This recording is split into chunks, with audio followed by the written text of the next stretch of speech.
هر دمکê tu qesta evê holê bikey sirinca te radkêşîte destpêka çerxê 19 da ji ber ku ev kelopelên hatîne nimayişkirin yên ewî serdemîn ew bi destên xelkekê şaraza hatîne durustkirin û bi kerestên süruştî. Lewma zorbey evan kelopelan bi dostên jîngehê dihênen yasîn. Seîd Baranî êk ji ewan kesa ye ku nehêlaye keltûr û folklorê devera berdereş bihête berzekirin. Lewma bû mavê çendîn sala raboye bixirvekirina evan kelopelan û bi şêwazê mozexane durust kiriye.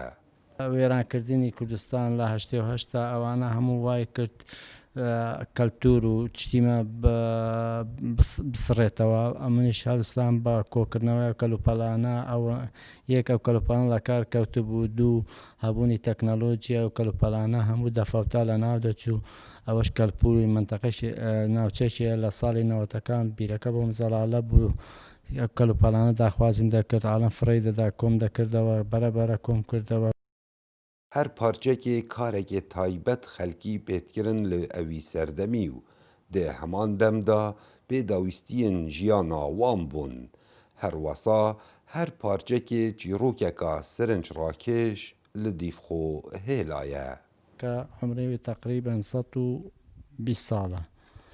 بەڵام ئەگەر تەمەشای ئەو پێڵاوەیکەن لە چلەکانە ئەو پێڵاوە کابراایەک بۆ دەستگیرانەکەی خۆی بە پێ چیتە حەلەب هینایەتی و دەستگیرانە خۆی دیاری بۆ حەلەب ماوەی 18 ڕۆژان چیە و هاتەوە بە پێچوێن.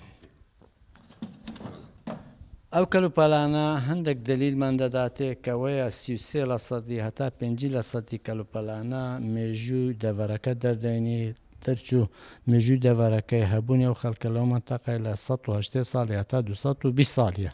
Dêhête zanîn ku Seîd Baranî zêdetirî 1000 parçan di nava evê holê da kom kirîne û beriya hatina vayrosê koronayê berdewam xwînkarên zanîngehan seredana evî cihîtkirin û hindekan vekolîn li ser durust kirîne. Kawa Emer Dengê Emerîka, Qeza Berdereş.